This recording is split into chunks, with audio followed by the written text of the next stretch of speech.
And welcome back to the Dynasty Rewind, everybody. The best in the business is back in business. Tonight, we are taking a headfirst dive into the world of Devi. But first, we would love to absolutely say hello to Sean. He is one of our good listeners. What's up, Rewind crew? What is up, Sean? Thanks for watching. Thanks for listening. But until we pick on Sean continuously for the next hour or so, I want to talk to you guys about dynastyowner.com. So you are an above average fantasy football player. You'll likely be interested in a new challenge this upcoming season, if there is one. Check out Dynasty Owner. They've added a new strategic twist to fantasy football by incorporating the business of football into their game. My apologies. This is because their salary cap dynasty format is based on real NFL salaries, and is such a difference maker that they actually have a patent on it. Not general patent, a U.S. patent. For example, Tua signing his $30 million contract doesn't matter much in most leagues, but in Dynasty Owner, could his $7.5 million per year make him more attractive than Russell Wilson at $35 million? Certainly think so. Dynasty Owner leagues are forming soon from people who've been on their wait list, but there's a limited number of franchises made available at any given time. Get on the wait list for an invitation by visiting dynastyowner.com and click on Start My Dynasty. When you do that, please make sure that you tell them that we sent you, as that helps us. You'll be able to join leagues with cash prize pools or just play for the love of the game. And after you join the waitlist, you could test out a mock draft and see how using real NFL salaries changes. Player rankings, draft strategy, and roster construction. We'll be doing some roster construction tonight. Dynasty Owner also recently released their new mobile app on iOS and Android. Join the waitlist and download the app today. So don't do that right now because you have to watch this live stream or if you're listening in your car on the way to work. But until then, I'd like to introduce to you Nate Christian. What's up, Nate? Hey, it's going good. I'm happy. It's a good Friday night here with my guys. Can't complain. Got a great Friday night. We also got Chev and Nitty. What's good, Chev? What's going on, boys? Just another great day to have Michael Pittman on your roster. It's always a great day to have Michael Pittman. I've seen a lot of Jonathan Taylor talk on Twitter today, too, for whatever reason. You guys are noticing that, right? Like tons of Jonathan Taylor talk. Yeah. So he's almost as greasy as his hot takes because he is pork man. Gotta love that. Look at you rocking in the chair, man. You're just relaxing. Hey, my shoulders don't look that big today because I have a little rocky chair. Yeah, you look like my head was kind of greasy today. When you said that, I was looking. Listening now, man. Well, thanks for bringing that greasy hot takes. But I'll tell you what, he's not greasy, but he is the man. He's wicked awesome. He's one of my favorite Devy guys. I don't know a lot about Devy, so I got to revert to a guy like this. We got Brian Shacochis in the studio today, kind of studio. We're all over the place. So he does the Dynasty Tools podcast, one of my favorite podcasts. Super excited every time he comes out. ShacK, you also write for Dynasty Nerds. You're part of their Devy department, and you do the Devy happy hour as well, right? Yes, sir. Yeah, I mean, loving it, man. It's just having fun with the journey. Busy man. I'll tell you what, but you're doing great. Love your podcast. You and Jim together are fantastic, I'd like to say. I also want to say, when I first started listening, I thought like Jim kind of comes off a certain way. Like, I think maybe it's just the Massachusetts accent. You know what I mean? And then you realize this guy actually really knows what he's talking about. Like, oh, he definitely does. He sounds like he's smarter than you because he probably is. So hopefully he's watching and he heard me say that. But really appreciate the rapport that you guys have. Were you friends before you started the show? Yeah, we've known each other for years. Many years back. All the way back, we worked briefly in the same school. We're both teachers, and he's a brilliant guy. When you say, yeah, he sounds smarter than you, he's definitely smarter than me. I told him early on, I'm like, bro, you're the star of this show. I'm just here hanging out with you because he's dynamite. I love everything he has. He has a fresh, unique lens, and that's such an important part of this game. Everyone wants to go chalk with everything half the time, and acts like it's a big deal if anyone has a varying opinion, heaven forbid. It's like, dude, this is what makes the game awesome. Like, we better have different opinions, because if we don't, then nobody's ever getting trades done. So yeah, exactly. Before we start talking about some Devy, I would like to ask you, how does it feel to be a Patriots fan no longer having Tom Brady on the roster? It feels weird. It feels real weird, man. It's been a long time. It's been a long time. I will say this. I am not your loudmouth. I think a lot of people have their visions of what Patriots fans are. And I have taken this whole run as a giant blessing. Like I remember when I was in high school, like I'm 45, so when I was in high school, I remember like we used to go over to Foxborough Stadium back in the day. It wasn't even Gillette yet. It was Foxborough Stadium back in the day. And our football team used to do the concession stand, and like nobody was there. Like we would go there to see the games because the games were blacked out on local television because nobody went. So I'm old enough to remember when they sucked. So everything that happened over the last 20 years, I appreciated all of it, every single second of it. We deserved none of it like we got it. So hey, if it's time for us to get the payback, I get it. I've been there. We'll see what happens. I remember the Eagles still at Veterans Stadium and having to listen to it on the radio because it was blacked out. That was when everybody was hurting. Darnell Autry was starting at running back. But Tyler Gunther checking in tonight. Tyler, got to get you on this show soon. He wants to know, right. ShacK, can you say Harbor for us? Let's go. Boston Harbor. Let's go. There it is. Everybody's got to have Smart Park. Let's go. Man, I'll tell you what. I love My the favorite line accent. in that commercial is the beginning when he's like, "Look at these two troublemakers." That's the most authentic thing right there. I love it, man. So, all right, let's just throw it out here. What do you think, aside from your show and Devi Happy Hour, what is one of the best resources that we could use if we're starting to do some Devi? Well, Twitter is dynamite for it. I mean, Twitter is like you mentioned it recently as a one-stop shop for almost anything in fantasy football, and Twitter is absolutely, I would say, your first place to start. Start learning by following some of the guys out there that have brilliant insight, and there's so many of them, right? Nate certainly knows his stuff right here. Start with Nate. Nate knows his gear, man. I've been battling with him in the league in that nerd C2C startup we've been doing. He's great. But there's so many. Like, find voices that you trust and stick with them to start out, and they're going to lead you in the right direction. Like Garrett Price, obviously, Jared Wackerly, Travis May, Kane Fassell, Matt Hicks, Nick Whalen, Jesse Reeves, Kyle Yates, Zach Thomas, Shane Hallam, Angelo, all those guys. I mean, I could go on and on and on.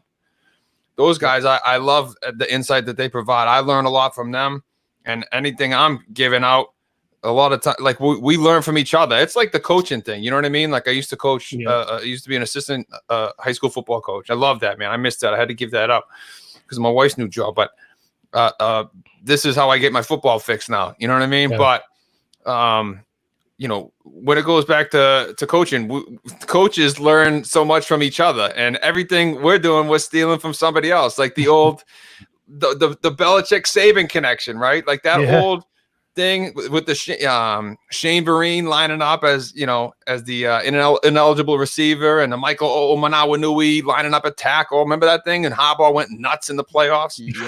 He stole that from Saban. It was an Alabama play earlier in the year. You know what I mean? So we're all getting stuff from each other. So lean on some of these people, some of these brilliant minds out there. Yeah, Twitter, my number one, 101. All right.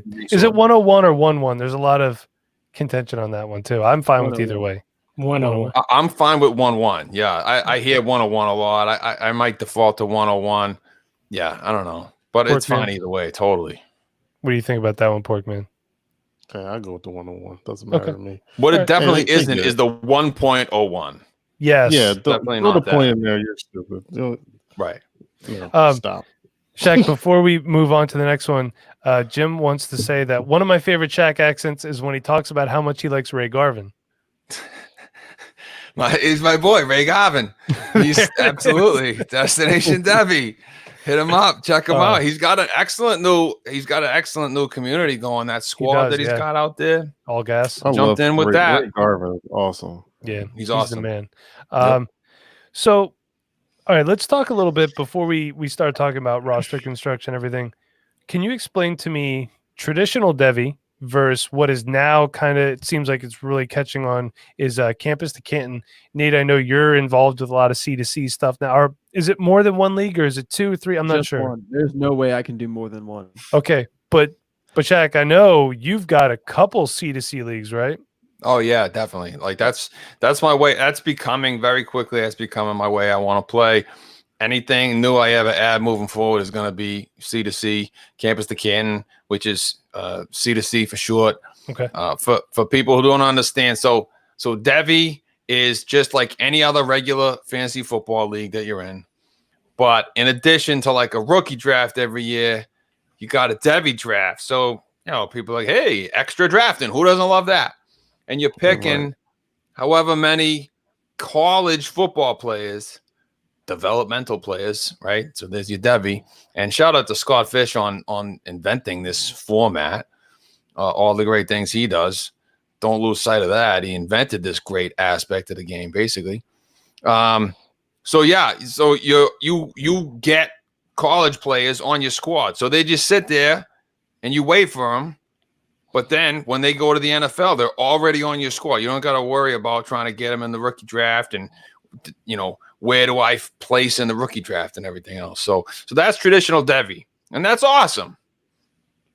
But campus to Canton is where it's at for me. I mean, that's my heart, man. That's like the best. Like everyone I've ever met who ever tried campus to Canton loves it. Yes, Nate? Do you know who invented campus to Canton? I don't know, but I'd like to give him a big old pat on the back, man. That was a smart person, whoever that was. I love campus to Canton. So campus to Canton, for people who don't understand, campus to Canton is 2 connected leagues, right? Like think of the billions of dollars. People act like this is too overwhelming, and it's not at all. Think of the billions of dollars that are made in college football, right? They're saying like college sports as we know it will shut down if they don't play college football. Like there are so many college football fans out there. Mm-hmm. And so if people love college football and they're going to watch college football, like let's play fantasy football with college. And a lot of people don't. So the campus to Canton format is there's 2 leagues connected. So there's a college league, 12 owners, and the same 12 owners have a connected NFL league. And so you submit lineups in both leagues every week. You submit a college lineup every week, and you submit an NFL lineup every week. And so you can win a college title. There's money there. Usually it's more money on the NFL side. You can win an NFL title, right? The key is when your college guys go to the NFL, they go right to your NFL team. And my metaphor that I have come up with over the last couple of days for this is that here's the way I would describe it. Devi is like going to the library to reserve a library book about roller coasters. Okay. And C2C is getting to ride the damn roller coaster, right? Okay. Like if you drafted Breece Hall in a traditional Devi league and you tried to explain it to someone who's not in a Devi league, they'd be like, oh, cool. So you get to do something with him in like 2 years. Yeah. Nice. Well, that's cool in 2 years. Right. And now instead, if you draft Breece Hall in a C2C league, you get all the excitement of using him and riding him to potentially a college title in your C2C league and on the college side. So you get to use him the whole way. And then when he goes to the NFL, then you get to use him in 2 years up on that side. It's awesome. It's the best. I love it, man. I tried a C2C league, and I'll tell you what, that leads me. Well, we'll get into why I couldn't quite hack it. I'm not going to lie. I'm not a Devi guy. I'm not going to sit here and pretend that I am. It's not for everyone. But hey, a lot of people don't play IDP either. So teach their own. I'm in 2, bro. You would love this. In theory, I'm in 2 that are full IDP. Ooh, that's a lot of. That's fun. That's a lot of freaking. How long are those drafts? That's got to be. They're so long. Yeah. Like even the summer draft is 30 rounds because your roster is like damn near 100 guys. See, the problem I had too with the C2C league I was in, I kept forgetting to set my roster on Saturday because I'm not used to setting a Saturday roster. So I did not win a single game in my college. I mean, it was the worst possible team, which is what it is. So how do you construct a Devi roster? Are you just a lot of guys, when they construct a dynasty roster or sometimes even a redraft roster, it's best player available. Is that what you do? Or do you like to say, I need this many running backs. I need this many wide receivers, quarterbacks. Jim also says IDP forever. So yes, you're going to need linebackers too. I agree with that, Jim. So how do you construct a Devi roster? And Frank actually has a really good question too, because I know it was done on Fantrax. Does anyone else host C2C that you know of, or is it Fantrax only? Fantrax is really the only credible place that I know of. Okay. And a lot of people give, the Fantrax platform a lot of hassle because it's different than what they are usually playing on for It is other way leagues. different. It is, but it's, the way I always describe it, it's fine. Like, that's all it is. It's just fine, but it's fine. Right? Like, it doesn't have the sexy graphics of, some MFL leagues that are out there. It doesn't have the slick interface that you have with, it's like a sleeper app or some of the other platforms or the big platforms that are out there. But it's fine. Like, you get used to it fast, and it's totally fine. Okay. So yeah. So Fantrax is totally reasonable. But yeah, that's kind of the only place to do it. Like, it is like C2C. College fantasy is definitely a niche within a niche. Okay. Right. And I think that niche within the niche is growing. I think C2C is the future of Devi, I think. I mean, because everyone who tries it generally has such a blast with it. I mean, Mike, I know it's tough to get used to. Yeah. But once you get used to setting that roster, man, it's a blast. So. Maybe I could do it again. This show's going to help me a lot. I know Nate said he's probably going to join 3 more. But okay, he's not based on his face. So how do you construct a roster? Is it just best available, or are you going, when you're taking these college players, pure upside? All right, for me, on a traditional Devi, generally speaking, I'm just hunting the best prospects available. Okay. Right? Like, I want the guys that I am the most confident in terms of their ability to excel at the NFL level. Like that, I don't want to overcomplicate it too much more than that. Right? If I got a couple guys who are kind of equal, then I'm gonna let the next draft class dictate that I'll probably go with the guy who's coming to the league sooner. Right? If one guy is definitely better, then now, even if I got to wait a year, I'll consider taking the guy that I got to wait on. And now, so that's for traditional Devi. For C2C drafting, I think there's 3 stages that I think of in terms of a C2C draft. Stage 1 is just take the best prospects for the NFL, regardless of position, until you can't.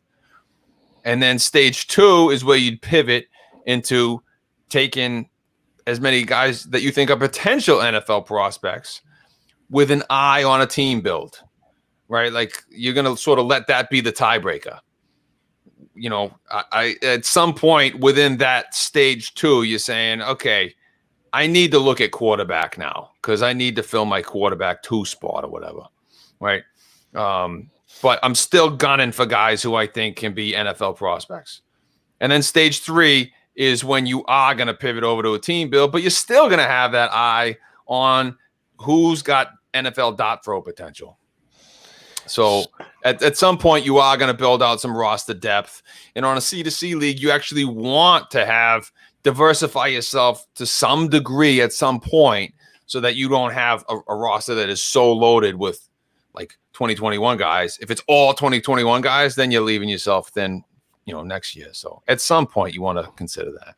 So basically what you're telling me, what I'm getting out of it is it's exactly like playing a traditional dynasty league, because you have to stagger everything, because if not, you still have to worry about playing now in C2C. You're still playing your college and you're playing your NFL, but you have to make sure that you continuously replenish for the year after. So it's the same. It's just a little bit more work, essentially. It is, but it's fun work, man. Yeah, I mean, if you enjoy fantasy, then it's fun, of course. Yeah, of course. I think Devi and C2C, like either format, whichever one you get into, I think it makes you a better fantasy football player in all your leagues, in the leagues that aren't Devi related whatsoever. Right? I just think it makes you a better player. I think they help you immensely. You are learning so much about the talent so much earlier than a lot of the owners in your traditional, just regular old PPR league that you got. I mean, everyone's got however many of those, and you're learning about so many guys so much sooner. That's why I like the C2C stuff too, is because I'm learning not only about my team, but about like every team. Mm-hmm. Like I'm getting my ass kicked by this dude from Oregon State, and I'm like, who's he? You know, and now I'm looking him up. Right now I'm trying to find out who this guy is, man. I would have won last week if not for him. And so I'm learning about everybody all of a sudden. It's fun. So for C to C, are you guys watching like high school film, or are you just going off? Took the kind of words right out of my mouth, rankings? Chef. Yeah, I was just about to ask that. It makes you feel like a little bit of a psycho at first, right? Like you're like, yeah, I'm looking up huddle films. That's what I was about to say. of these recruits and whatnot, right? But look, I mean, last summer I'm looking up all the recruits for my summer draft, and I George Pickens pops out to me. I'm like, I love this dude. Like he's legit, man. I know there's a couple of guys who are rated higher. I want him. You know, so I took him in the second round last year of the summer draft of all the incoming freshmen and free agents and stuff. And yeah, that worked out. Awesome. That worked, yeah. You know, so yeah, you end up watching. But again, you know, people that follow recruiting for their favorite college teams. Yeah. I mean, so people are following the recruiting battles and looking up 24/7 and this and that. I mean, recruiting is an industry in and of itself. And so, 24/7 is a huge resource. I mean, that's the top resource on that side of things for the summer drafts. And so Twitter, 24/7 sports. I have never spent so much time on 24/7 sports as I have during the campus part of the Campus Accounting League. Right. So you know what, Jack, that brings up a good question here. And this is something that Nate was talking about. How do you figure out who to pick late in drafts? I mean, like, as in like a senior who could have NFL potential, or a freshman who you have no idea about, incoming freshman. Yeah, so there are a couple different spots that I like to consider pivoting on, and one is like I'm trying to find those under the radar guys, especially like we're talking like C to C late, yes, or are we talking yeah. So I like to find the guys that have fallen off the radar. Okay, like there were 3 for me this year that I love. One, the biggest one is Kevin Austin, wide receiver at Notre Dame. He was a top 100 recruit, absolute dynamo coming out of high school, top 100 guy. There were guys ahead of him playing at Notre Dame ahead of him. So he only went like 5 grabs, 90 yards as a true freshman. Gets suspended all last year for some kind of team violation. It's not really clear what it was, but he was with the team all year, practicing with everything, all the meetings and everything. Claypool off to the NFL. That role is wide open on the outside. Spring practices, the few spring practices they got in, he was running with the ones. Like he is legit, man. I'm telling you, watch out for Kevin Austin this year for Notre Dame. He's the guy I'm most confident in. I was able to get him 19th round, and I probably jumped on him way earlier than I needed to, I think. But yeah, I absolutely love a guy like that who's fallen off the radar because he was sat out a year. Devin Williams, same thing for Oregon. I love the potential that he has at the exposition at Oregon. Sometimes you start looking up the different the coverage throughout the spring, and this spring was obviously difficult for all that. But I'm looking up on 24/7 on the Oregon pages and everything else, trying to track down some of these quotes.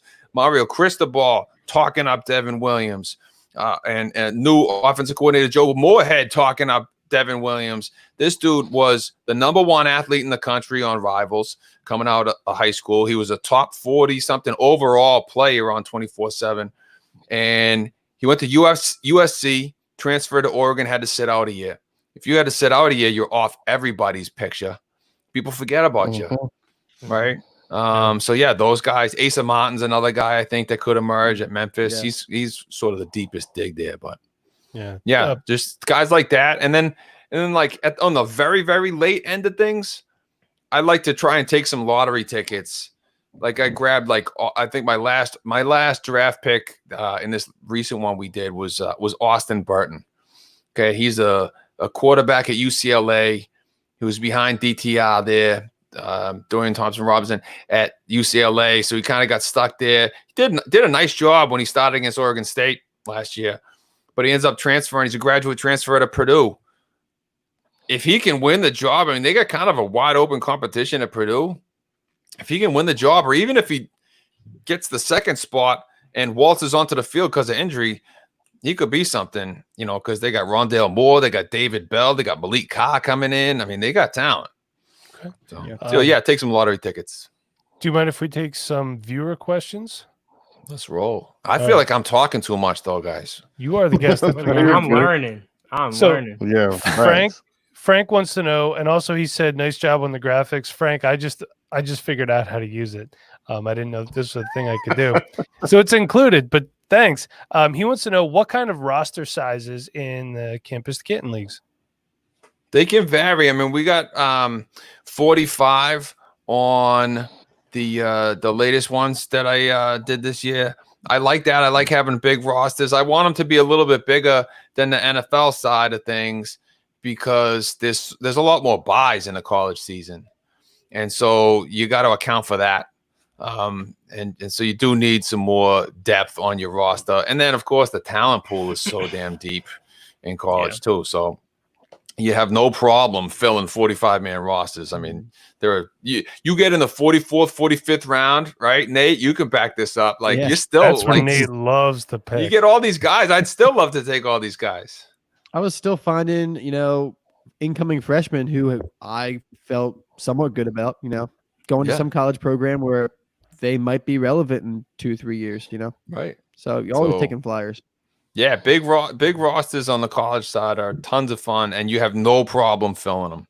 Yeah, no doubt. Nice. Okay, so Frank, they're going to be bigger roster sizes to answer your question. So, our kind of fifth member of the crew, Sean, wants to know: do you let high school rankings, 4-star, 5-star recruits guide you first in Devi Campus Kitten League research? If not, what else would you use? Mike, put some respect on his name. Don't say kinda. Come on, man. He's an intern. Give him the title, man. That's why he only gets kinda, because he's the intern. No, Sean is our unofficial fifth member of the team. So, hi, Sean. Yes, I'm aware. I've followed Sean's journey from mascot to intern to everything. however that role has evolved. Yeah, poor guy. We're also making him quit his job and leave his family behind to come work for us unpaid. So, Sean, I do not have too. So, yeah, I don't have anywhere for you to stay. You're just gonna have to figure it out. But where I work, is that like a tattoo apprenticip? Somewhat, yeah. But, yeah. but then, Sean, where I work, there's a bench across the street. You could probably lay on that. So, but ShacK, what do you think about this question right here? So, are you going with the 4 or 5 stars? I mean, obviously you want those guys, but you're probably going to dig a little deeper too, right? Yeah, I will say one of my go-to resources is the Cover 3 podcast on the college side of things. It's a CBS Sports production. They do an awesome job, and Barton Simmons is part of that. He is huge at 24/7. Follows all the recruiting stuff. I mean, he knows things backwards, forwards. So if you have that source like a 24/7 that you really feel good about trusting their rankings, and the 24/7 composite is awesome because it does take into account not only 24/7 rankings but also the rivals rankings and the ESPN rankings and everything else. So it sort of puts the whole industry into a pot and creates what the average rate ranking is and when it's all said and done. But the star ratings, they matter. Right. I mean, college coaches, for crying out loud, will tell you they don't matter, and they totally matter. Then they'll brag about how many 5 stars they got. Exactly. But 5-star recruits, they only got 32 of them a year. So the hit rate on those guys is bananas. Okay. Yeah. For a reason. Actually, so if you can get 5 stars, that's great. What's that, Nate? Yeah. So when I was doing, because this is my first Campus Kitten League, and once we got past, the first 10, 15 rounds, I got to start taking some incoming freshmen to diversify my portfolio. And I had hardly ever even been on 247.com before. So I'm going on, and I immediately noticed that there's some players that have a big difference between their 24/7 rating and the 24/7 composite rating. And it automatically shows you the composite rating. Right. But I think that 24/7 is the top of that niche. So That I'm yeah, looking for guys. yep. Yeah, I'm looking for guys that there's a big difference in those two numbers because those guys might be lower down when you first click on the page, but if you go deeper into it, you can find some like steals that maybe 24/7 ranks this guy like a top 20 receiver, but the composite has him at like 118, and like Yeah. someone's up when you see that. So those are guys I was trying to target. Did you so, take like, my guy? Did you take my guy? which guy? Israel Abanaconda. Did you take him? I did not. Somebody snagged him. I forget who it was, man. He's my incoming freshman guy. I love him, man. He's one of those guys. I call him like a glitch in the matrix guy. You know, like he's ranked like 200 something, and then top 24/7 has him as like a top 100 guy. He's like a top 40 guy, a top 50 guy, something like that. But it's the difference is preposterous. How different they are in the composite versus that. And so, yeah, I like top 24/7 rankings as my default. So, yeah, those glitch in the matrix guys who have that kind of a huge difference, I like that a lot. Also, like you got to look at opportunity sometimes too. So, like after the Justin Ross news, I immediately just searched all the incoming Clemson wide receivers, and they got a couple, 4-star names. And then going down the list, there's a guy named Aju, who he came from a different country. He's only played 1 year of high school football in America, but he absolutely dominated. So he's only a 3-star recruit, but like it's because there was no coverage on this dude up until a couple months ago. So I got to watch him film, dig deeper into it, and man, he looks like someone that could come in and make an impact right away. And like that's not something you're going to find just scrolling through the top 50. Yeah, if you play 1 year and Clemson's getting you, I mean, that's a nice little find. I mean, shoot. Exactly. Right. And also, we have just named Nate head of our Devi department. So congratulations on your promotion. Congratulations. All right, we got another one. This is from Smashville Oiler. In a Devi startup, where would you think a player like Kylan Hill would go? He was a guy that I think was supposed or might have possibly declared last year, correct? Yeah, he declared and then he went back. Okay. Yeah. So I actually would have been curious to see where he would have landed had he stayed declared. But so where would we put him in a Devi startup? I like him in the second round. I think he's a guy that you could feel good about taking in the second round. I probably would. I would be surprised to see him go in the first, but I think you're okay in the second round. For me, probably I might be a little bit lower on him than some people. So for me, it would be on the tail end of the second round. I have him slotted in, I don't know, like 21 range, something around there. He's a guy that I do believe, though, could be a riser if he sticks with Mississippi State. I mean, Kylan Hill just made the headlines because he said he wasn't going to play for Mississippi State if they didn't change the state flag. So there's been a lot of meetings at the state house and everything, and all the college coaches in Mississippi went to try and lobby for that, and the governor has shown support. So hopefully they do that for simply the right reason, not even the athletic reasons, but for the right reasons. But yeah, and then Kylan Hill will be able to play for Mississippi State one more year. I think he could be a huge riser this year in Mike Leach's system, because you look at Max Borghi getting like 80 something. I think it was like 80. I forget how many, but it was in the 80s. 87 receptions. I love Borghi. Yeah. Oh, it was 86 receptions he had last year in Mike Leach's system. So I think if Kylan Hill gets that kind of run, that's going to really shoot him up as a prospect. So he could be a riser. But I think Garrett likes him a lot. Yeah, and I would listen to Garrett. I would recommend anybody listen to Garrett, because Garrett's got a pretty damn good hit rate himself. Garrett would like him. And in case anyone's been living under a rock, the reason people want the Mississippi flag changed, it does have the what they call the stars and bars on it yet, just like the guy's garage down the street from me. We live in Pennsylvania, pal. So, and they lost. So Mitch has a question too. Also, Mitch did mention before that he's upset that Porkman's curtains are not on full display tonight. That did not come out the way I wanted it to. Exactly. But he wants to know.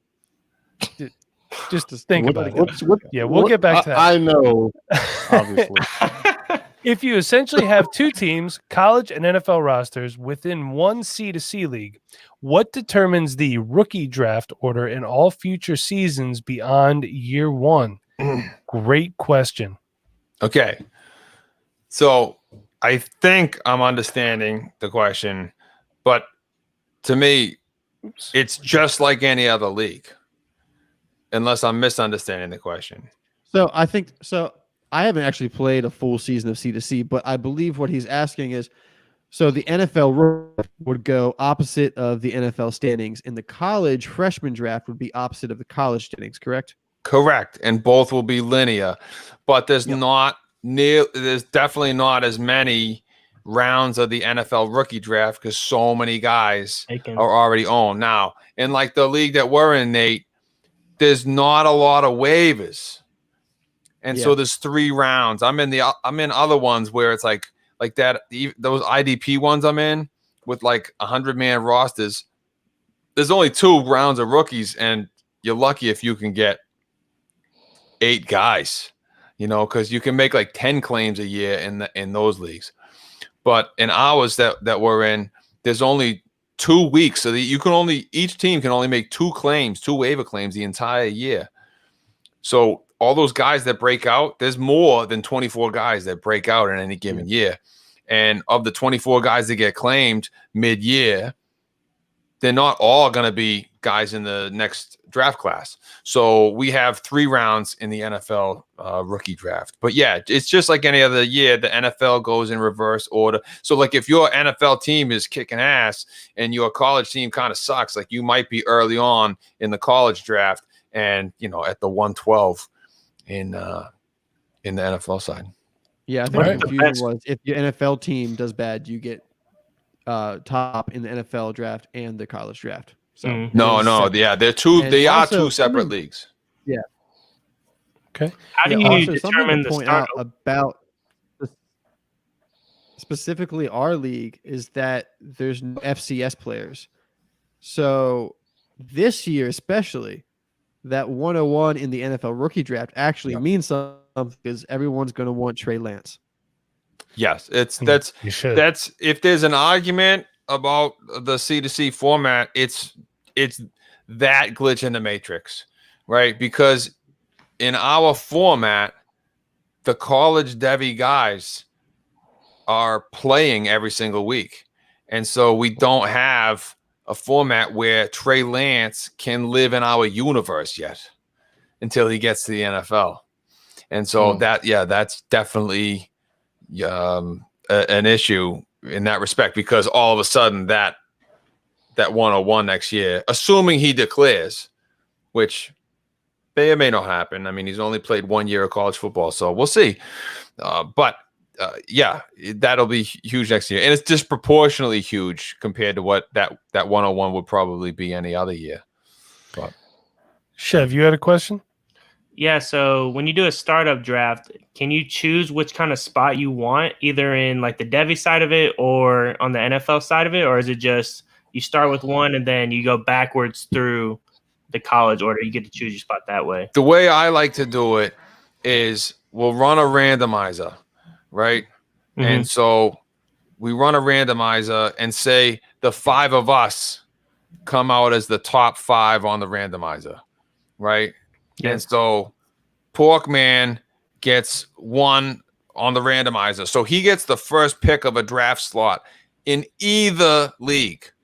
So Porkman can say, I want the 101 in the NFL, or he can say, I want the 101 on the college side.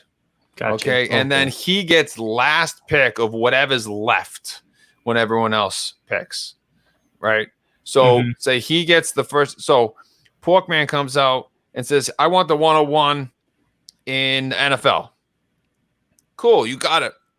Now, Chev gets the number 2, and he says, all right, then I'm going to take the number 1. I'm going to take 101 on the NCAA side, right? And then Nate makes a choice. Nate could go back to the NFL and say, I'll go 102 NFL. And then Mike says, Mike decides that since the NFL title is worth more money, I want to make sure I got a good pick in the NFL. I'm going to go 103 NFL, and I'm like, well, I'm going to jump in at 102. That's a much better pick. I like what I got there in the NCAA side. So, yeah. So, and then you just go back and forth, snake it back on the other end, and everyone ends up with a decent pick somewhere. So there's technically 3 drafts because there's the NFL, the college, and the draft pick draft. Essentially, Correct. if you think about it. So, yeah, and who doesn't love drafting? Exactly. If you love drafting, then this is really the league for you. So Bob Nixon wants to know, any Journey Brown truthers out there? Got one right here. This guy. Also, Penn State all of a sudden is like a running back factory, oddly. Don't know how that. It's just weird. Mike, talk about Journey Brown. Let's hear it.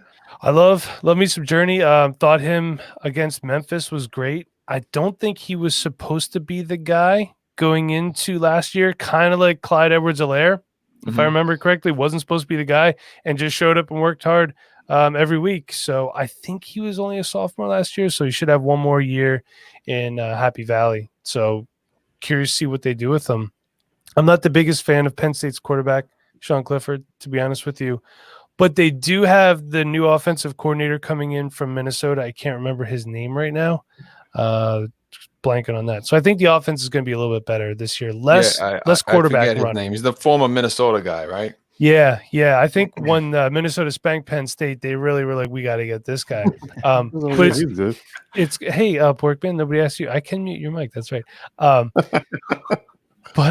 it's going to be what I liked, what I heard. I was actually listening to a Penn State podcast the other day, is they're going to try to get Clifford to throw the ball a little bit more instead of just being like, yeah, just go ahead, go run it. So, these quarterbacks aren't getting beat up all the time. I mean, it's a quarterback. They're not really made to be, getting whacked around like that. Yeah. So excited to see what Penn State does. Their defense is going to be good. If you play IDP, Devi, then definitely try to get Micah Parsons if you can, because he is going to be a stud in the NFL, in my opinion.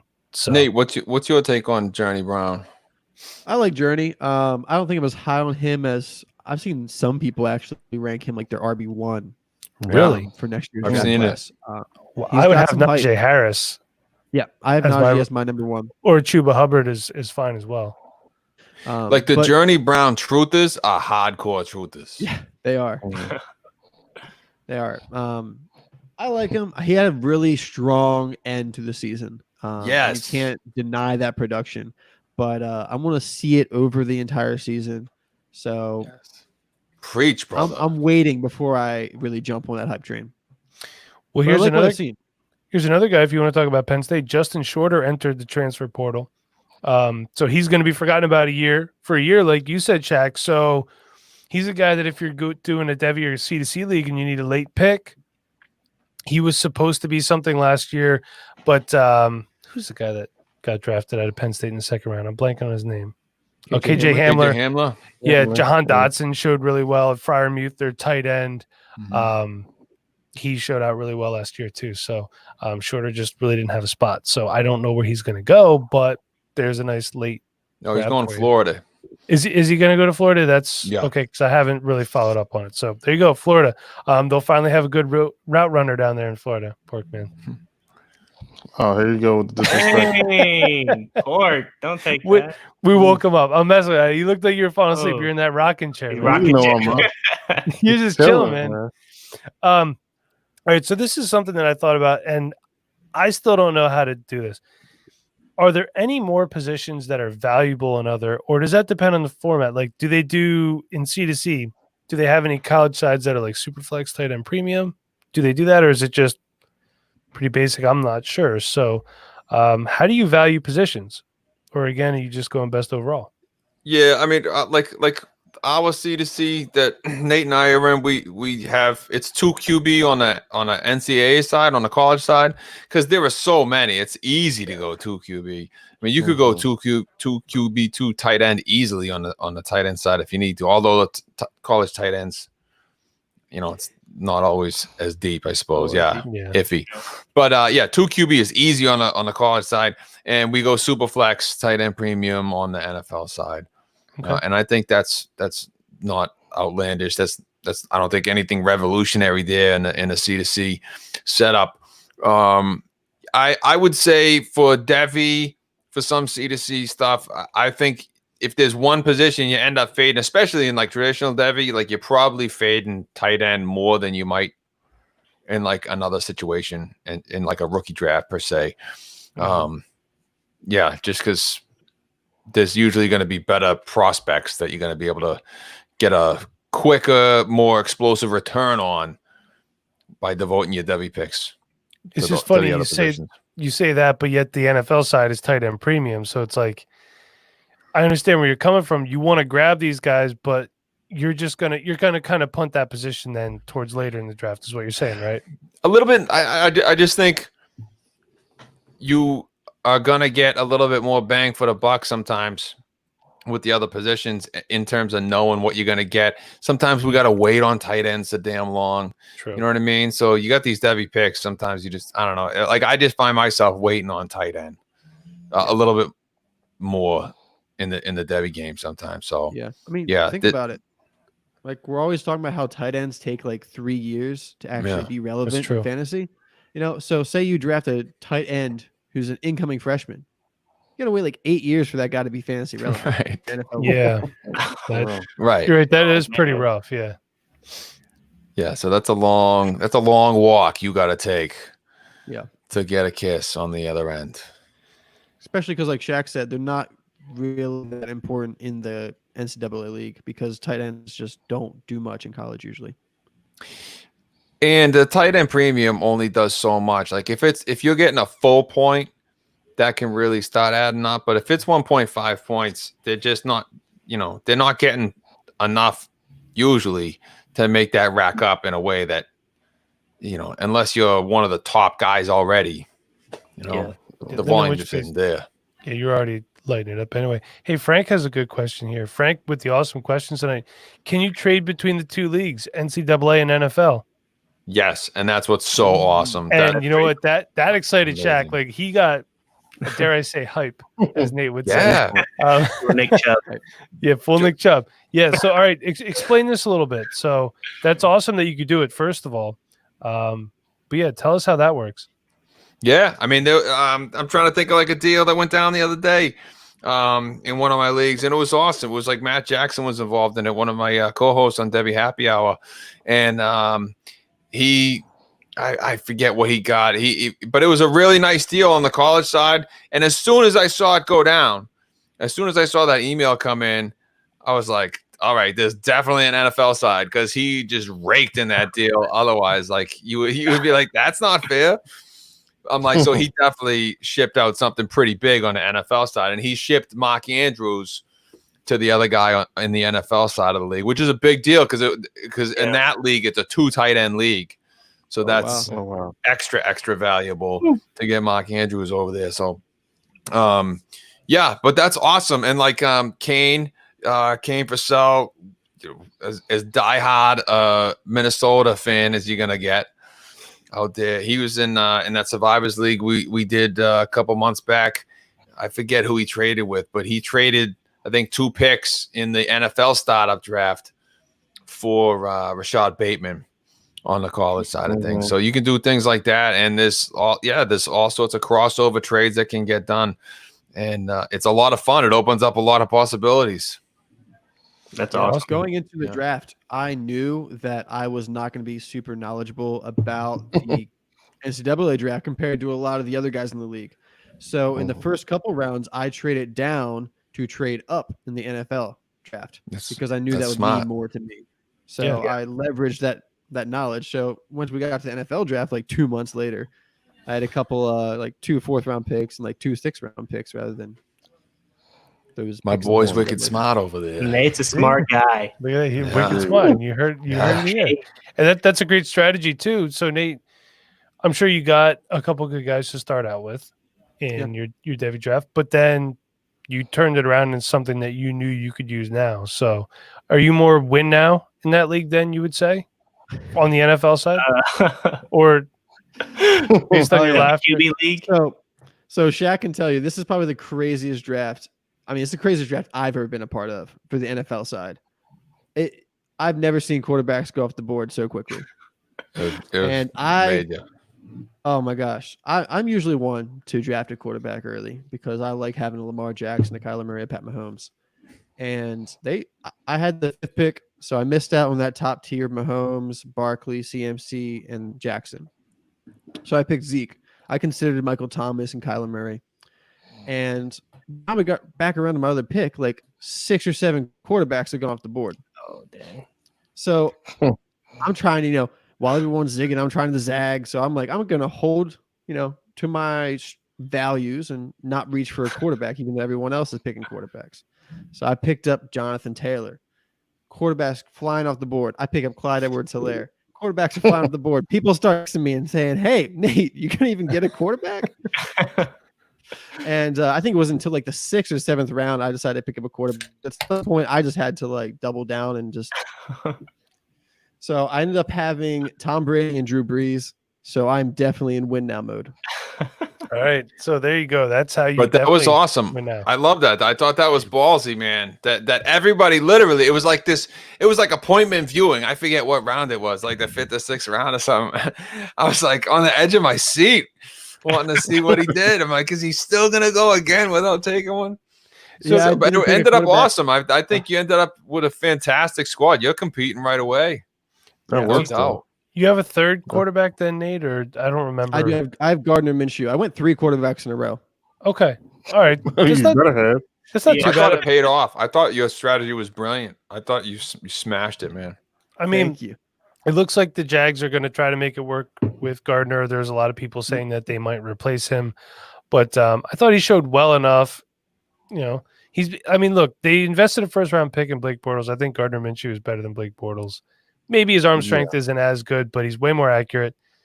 He's actually going to put people in the seats, which the Jaguars need. So they're definitely going all in on him, at least for this year. All right, ShacK. What year is best to take when you are doing Devi, campus to camp, whatever? Freshman, sophomore, junior, senior? I mean, is there a preferred year? Nate's shaking his head, or maybe just stretching. I'm not sure. Well, you definitely want to focus your energy on getting guys who are clearly NFL prospects and are good NFL prospects that you can feel really confident about, and then are going to be in the next draft class. Like that's going to be a top priority. I mean, if you could, because you want to pick a guy and then be able to get him next year. Like that's generally the harder way you're at on that. And then later on, you can, if you got guys that are just way better than the next guy in this draft class, that's when you start going down to get the younger guys, like a Breece Hall I've seen going in the 2nd round. I've seen George Pickens go in the 1st round, in the tail end of the 1st round of some drafts, which I thought was a little high, but some people love George Pickens. I've seen him go tail end of the 1st or definitely early 2nd on a lot of Devy drafts this spring. And that's a guy that you got to wait 2 years for, but looks like he could be worth the wait. So, Yeah, he's raw. Yeah. Really raw. Looks good, though. All right, so there you go. Try not to I would wait say too long. juniors are probably the top, just because if you have a junior who declares early, they have a better hit rate than seniors in the NFL. True. that's a great point. That's a great point, Yep. Nate. And also juniors, like they're at that level, they're starting on their team and they're getting you fantasy points for your college fantasy team, as well as being available for your NFL team pretty quickly. Okay. There we go. So juniors are where it's at. Okay. Kind of having a hard time reading my handwriting here. I apologize about that. If anyone else has any other questions, feel free to hit us up. I did have another one. I can't read this, and I forgot what I was actually going to say to you. Do any of you guys have any other questions for ShacK about Devi? Or ShacK, any sleepers for us? You got anything like that? Yeah, talk Any to me about DeMonte Coxey. Any sleepers? Oh, Devontae Coxey is my boy. He's my sleeper, no doubt.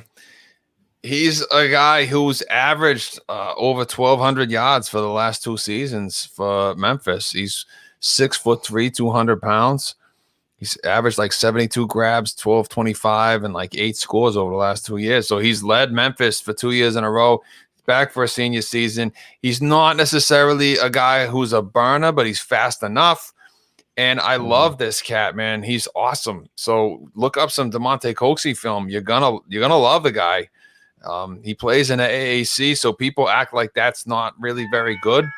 But you know, I think the AAC is on a fast track to becoming a Power 6 school. I think we're gonna call a Power 6 before long, because they had more ranked teams at the end of the year last year than at least 2, and I think maybe 3 of the Power 5 conferences, but at least 2 of the Power 5 conferences. AAC had more ranked teams. So there's pretty good football being played over there. So Memphis, I love Coxie. He's awesome. So check him out. He's legit. All right. And then the second guy I stole from ShacK, Diami Brown. Yep. He's incredible, man. Great speed. I mean, he's playing with Sam Howell. He's got his yards per reception way up there. I'm trying to look up his numbers now. I don't have them handy. Where am I at? I'll get them for you. But yeah, Diami Brown is incredible. He's a guy that is going to be some appointment viewing this fall. What was his yards per reception? 20.3 yards per reception. Nice. 1,034 yards, 51 grabs, and 12 scores. So that dude has a highlight reel that'll knock your socks off. Worth checking out. And then, of course, you don't just want to scout from highlight films. That's always, you know, the resources you want to watch are full game films, the full cut-ups, and we do a lot of that. Certainly my go-to resource is all the stuff over at the Dynasty Nerds Prospect Film Room. Would definitely drop a plug for that. We've put some great work in to create a killer library over there. Not just the latest rookies coming in, but also there's a lot of prospects in that library of underclassmen who, for the Devi crowd, there's a lot to dig into, sink your teeth into, and have a blast going through all that film, because there's some incredible stuff there. Yeah, I will say the Nerds Film Room is great, and you just go in there, punch player, and you got a bunch of games right there. If you're going to use YouTube, though, we'll just say Jonathan Taylor. Everyone knows who he is. What you want to do is type in Jonathan Taylor verse, and then let the games pop up. Because if you just type in Jonathan Taylor, you're going to get highlights. And like ShacK said, that's a great point. What they do when they don't have the ball is almost as important as what they do when they do have the ball. If a wide receiver is a willing blocker, that's going to get him on the field. Coaches love that stuff. You know, does he look like he gives up on routes when he's not getting the ball? Stuff like that. Same thing can be said with the running back. Is he a willing blocker? Does he get all that stuff? So to me, those things are important, and I'm actually glad that you said that as well. Playing without the ball is football character too. It is. You know what I mean? Right. Like if you loaf when you're not going to get the ball, and you know you're not going to get the ball, like that matters. You want to know that, right? Like you don't want to just see the guy at his best. You want to see the whole game and everything he can do. So yeah, I mean, like you said, you mentioned blocking. Like I always say, blocking doesn't score fantasy points, but blocking gets you on the field, and you can't score fantasy points if you're not on the field. That is true. So it matters. Also, a really the good teammate. They have good cut-ups. The astronauts do have good stuff. Yep. Shout out to our boy Jetpack Galileo over there. I think he does most of those. Their stuff's awesome. It's great. Awesome. Yeah. The only thing I don't like is when you watch a YouTube video and then for whatever reason there's no sound to it.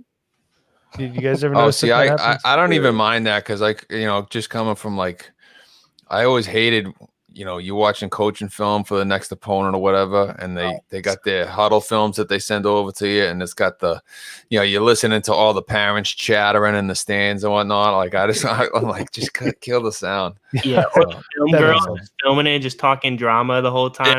Yeah.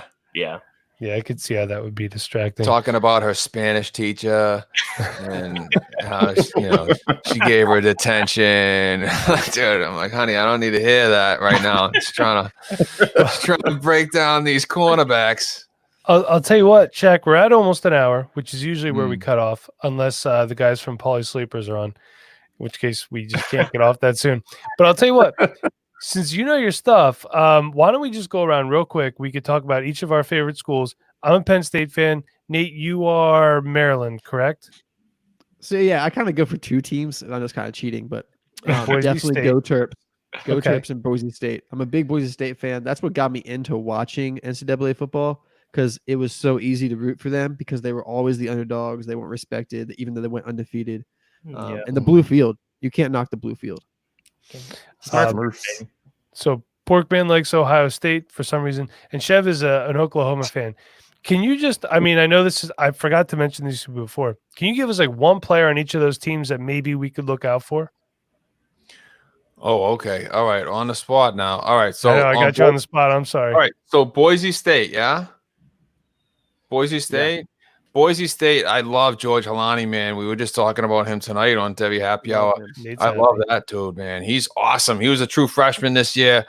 And just his game, he may lack the long speed, so he's not breaking out like 80-yard touchdown runs, but everything else that you need a running back to do, he does it really well. And a lot of the fundamentals, like he's physical, he's got great lateral agility and the contact balance and everything else.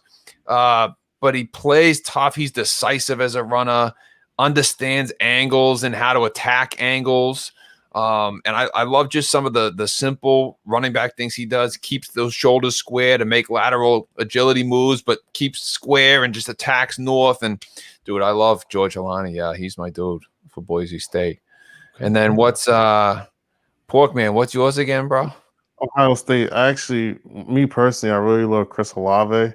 So I don't know what your synopsis is on him. Chris Olave, dude, he's. I think he's underrated. I think a lot of people lost track of Olave and his potential for the upcoming season. A lot of people are very, just like we all are, right? Like they get distracted by shiny objects. Mm-hmm. And Ohio State has a lot of shiny objects coming in this recruiting class. They got just an absolutely stacked wide receiver class coming in. They got Julian Fleming, the top wide receiver in the country. They got Jackson Smith and Jigba, who's right on his heels. I mean, he's another 5-star, right? They got G. Scott, who I think Shane Hallam the other day on one of the I think it was Devy Marketplace. He was saying that he likes G. Scott more than even the guys ahead of him, the 5-stars ahead of him. So there's a lot of shiny objects coming in. But people lose sight of the fact that Chris Olave is there. He's ready to mash, man. I think he's good. I think he's got potential to have an explosive year. So I like Chris Olave. He's a big dude. He's gonna have an excellent year. And Chev, what's yours again, man? Oklahoma, right? Oklahoma, yes, sir. I've heard about. I knew that, man. I know Chev for years on that. Yeah, I mean Oklahoma. I'm gonna give you one that a lot of Chev will know, but I liked last year coming in. I liked Ramondre Stevenson at running back. Yeah, I think he's sneaky interesting. I don't know as like an NFL player, but like I got him on a C2C team and I like having him. I mean, Kennedy Brooks is obviously the guy at running back for them, but I was impressed with him last year. I was impressed with him even coming out of JUCO. I was excited for him. I remember like last spring I was talking to Ray Gavin and shot off Stevenson's highlight film to Ray. I'm like, dude, what do you think of this guy? I like him. And he's like, yeah, this is good. So yeah, I like that guy. I think Trey Sermon going to Ohio State is going to open up some space for Stevenson to get a bigger role this year behind Kennedy Brooks. So I like him. Obviously, it's a bummer. I mean, obviously Spencer Rattler's coming in big. I mean, that's good. Who am I?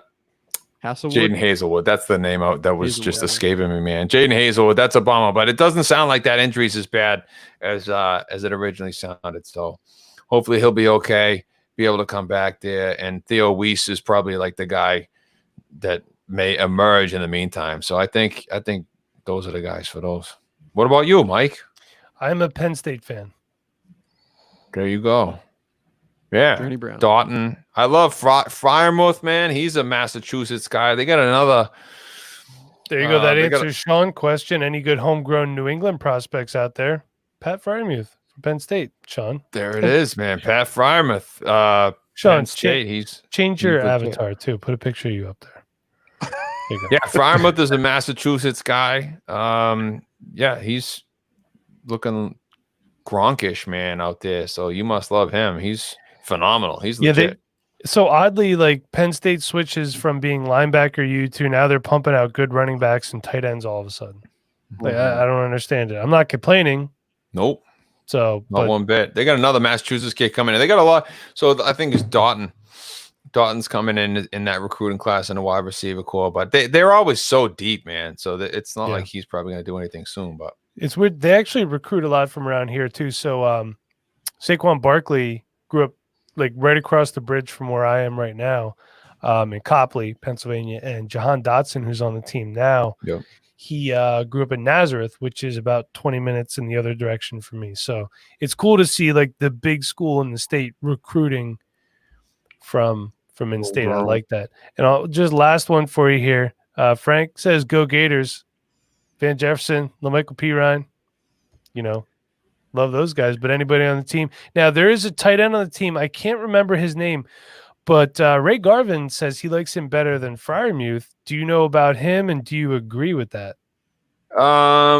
Yeah. Look, Kyle Pitts is awesome. I think Kyle Pitts is killer. I think you got a big three at tight end, and even the guys beyond the big three at tight end next year are going to be pretty good. I mean, you got Kyle in whatever order you want to go. You got Kyle Pitts, Brevin Jordan, and Pat Freiermuth, and those are your big three at tight end. Those are going to be legit NFL tight ends, and they're different players too. But yeah, Pitts is super well rounded. Yeah, Ray Garvin talks about him all the time, how he's going to be a top 15 player the moment he steps on the stage to be drafted in the NFL. So yeah, he's great. Brevin Jordan, super athletic, like him a lot too. Freiermuth is awesome. But then you got guys behind him like Charlie Kolar at Iowa State. I like him. And Matt Bushman is sneaky really good at BYU too. So there's some deep guys. Kylan Granson at SMU. Yeah. He's sneaky good too. So yeah, there's some good guys that probably in the draft next year for tight end. Yeah. I want to point out the Terps got a 5-star recruit this year. That's right, Rakim Jarrett. So Nate, when was the last? Has it been a while since they got one, or? Yeah, it's probably been a good while. They don't recruit super well, especially out of state. Yeah, that was unexpected. And then what is it, Talia Tagovailoa there? Yeah, so he's probably got to sit a year, but it's going to get interesting.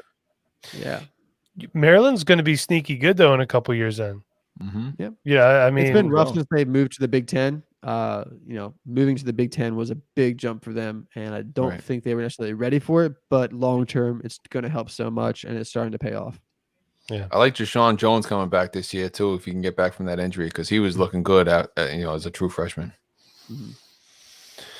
All right, well, hey, we're about an hour and 7 in.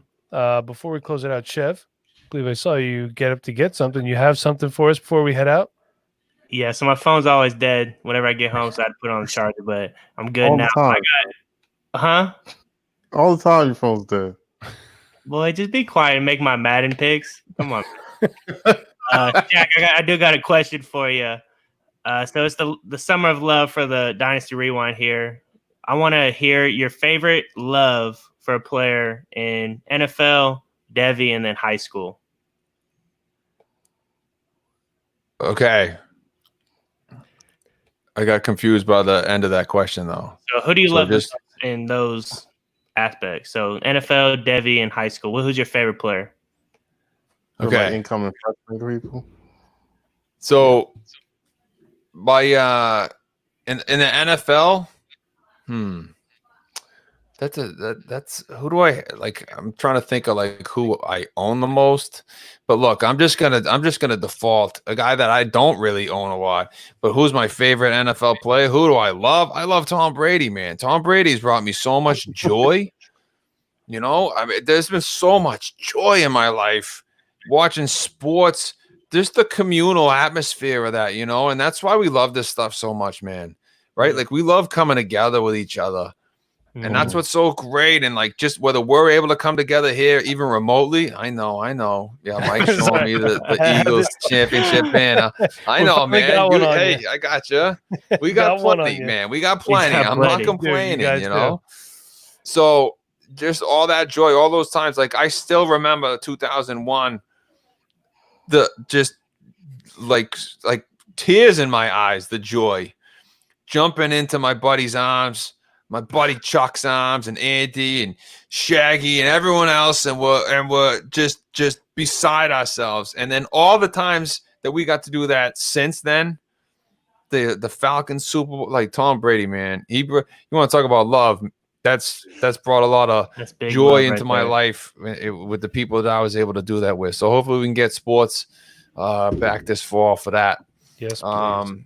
Yeah, in college, I mean, my sneaky guy is no, I can't say Clyde Edwards-Helaire because he's like my favorite college guy last year. But yeah, Ncaa is guy that I've been stumping for. He's been like my plant the flag guy. I've been talking him up, even though he's a senior. Like we like to see wide receivers come out as juniors, like Nate said. He's a senior, so the age thing doesn't work in his favor. But because he's been doing it for 2 years already, it's not like he's coming out and breaking out as a senior. Like his breakout age is still totally reasonable because he's been doing it for 2 years already. So yeah, I'm a big Ncaa guy in college. And then in high school, let's see, I'm going to go Eric Gilbert, incoming guy for LSU. Nice. He is the top rated tight end ever in the history of 24/7 sports. He beat out the rating of Greg Olson. Dang. So we'll throw that out there. And he was the Gatorade National Football Player of the Year at tight end. Right? I'll see that. Don't happen. First time that ever went to a tight end. So yeah, Eric Gilbert and Thaddeus Moss has gone to the NFL. Steven Sullivan's gone to the NFL. Wide open for Eric Gilbert to come in and just rake from day one. Dope. Awesome. Thanks, ShacK. Got it. And then the verse I got is Ephesians 4:29. Pops actually sent this to me the other day. It says, "Do not let any unwholesome talk come out of your mouths, but only what is helpful for building others up according to their needs, that it may benefit those who listen." Woo. That is deep, man. Just being able to spit out positive vibes anytime you're talking to somebody and trying to hold back the negative, man. Nothing comes good out of negative talk. And just being able to be positive with somebody and being honest with them. And I mean, that goes a long, long ways. And I think this world right now needs a lot of that positive talk and kind of listening and hearing each other out and not having that negative talk. And it just brings everybody down. So just being positive and only spitting out the truth and spitting out the facts. I like that a lot, that verse. Chef. Oh, yeah, absolutely. Good. Thank you, like always. Verse is always great. ShacK, thank you for joining us. Just got to pop in here real quick when you were talking about Tom Brady. Sean says he is the GOAT. And Frank says he used to work in Quincy, Massachusetts, which Sean says is pronounced Quincy. Is that correct? It is. It's Quincy. Okay, Quincy. All right, great. Yeah, I live like a couple towns south of Quincy. All right, there we go. All right. Well, we mispronounce things in Pennsylvania too. If you're from Pennsylvania, it's not Shenandoah, it's Shendo. That's just how we roll. So, we got the Ravens. Damn. There it is. That should have been behind you the whole time. Where's it There's nowhere been? to put it. I don't have a place for it right now. I have to figure that out. You just glue it to the wall.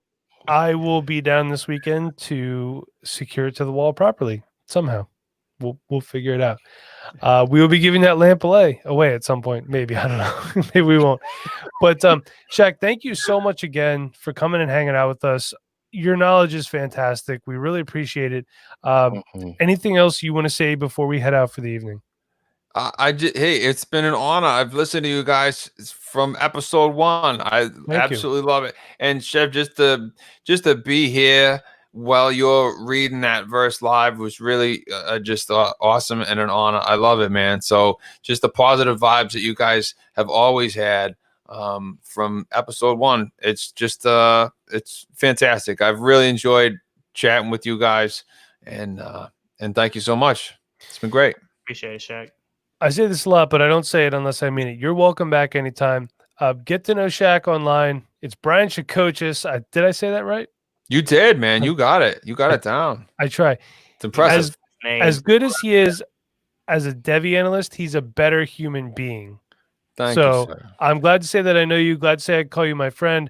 So For until sure. next time, you're welcome back anytime. If you ever want to hop on, just let us know. We'll get you on. Absolutely, So Chev, thank absolutely. you again. But until next week, where can we find you on Twitter?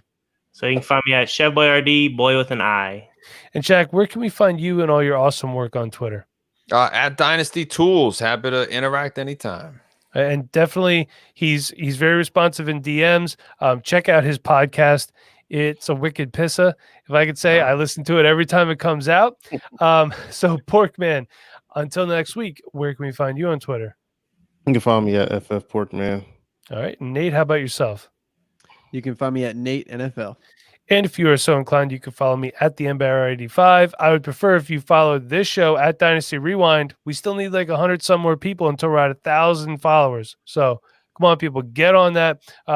Hit up the YouTube, subscribe, rate, review, Periscope, whatever you want to do. We only have 2 like Periscope subscribers, I think, and one of them is Nate. I'm pretty sure. So And the other one is Nate. Okay, so great. So we have technically 0 outside the show. I'm not even subscribed to it, and I started the channel. So listen, subscribe to us everywhere. More great stuff coming. The Summer of Love is going to roll on. Great guests every week. ShacK, you've been a fantastic guest. Thank you again for coming on. Thank so you for until having next, me. yes, you are, like I said, anytime. We're going to be doing more Devi stuff this summer too. But until then, everybody, be kind. Please rewind. Thank you again so much for listening. Until next week.